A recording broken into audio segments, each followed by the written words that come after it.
5 पांडवों में वह कौन थे जिन्होंने दुर्योधन को महाभारत के युद्ध में जीत का मंत्र दे दिया?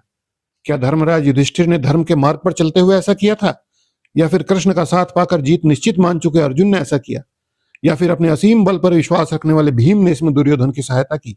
जी नहीं, इनमें से किसी ने भी ऐसा नहीं किया था। तो फिर कौन थे वह? वह थे पांडवों में सबसे छोटे सहदेव। उनका ज्योतिष ज्ञान इतना अधिक था कि वे यह भी जान गए थे कि महाभारत का युद्ध कैसे होगा, लेकिन भगवान कृष्ण के आदेश पर वे चुप रह गए। वास्तव में अपने पिता पांडु की मृत्यु के बाद उनके मस्तिष्क का उपयोग करने वाले सहदेव त्रिकालदर्शी यानी भूत, वर्तमान और भविष्य देखने वाले बन गए। वे ज्योतिष में निपुण थे, परंतु उनके प्रकांड ज्योतिष ज्ञान के साथ एक शर्त भी जुड़ी थी कि वे कभी भी किसी को अपने ज्योतिष ज्ञान देने से मना नहीं करेंगे। दुर्योधन यह बात जानता था, इसीलिए वह उनसे महाभारत युद्ध आरंभ करने का शुभ मुहूर्त जानने आया।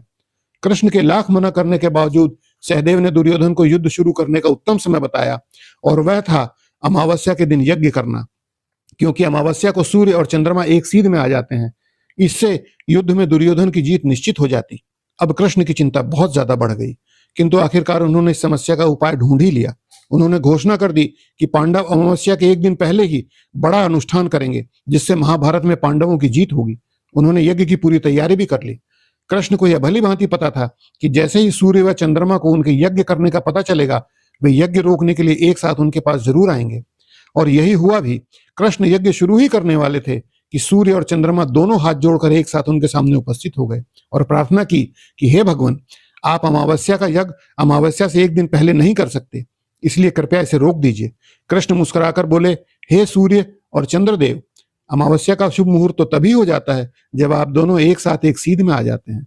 इस समय आप दोनों एक साथ एक सीध में एक ही जगह पर मेरे सामने हैं, तो फिर यह अमावस्या जैसा शुभ मुहूर्त ही तो हुआ। सूर्य और चंद्रमा कृष्ण के इस तर्क के आगे नतमस्तक हो गए और उन्होंने मान लिया कि यह यज्ञ अब अवश्य सफल होगा। इसके बाद श्री कृष्ण ने यज्ञ किया और महाभारत के युद्ध में पांडवों की जीत निश्चित कर दी।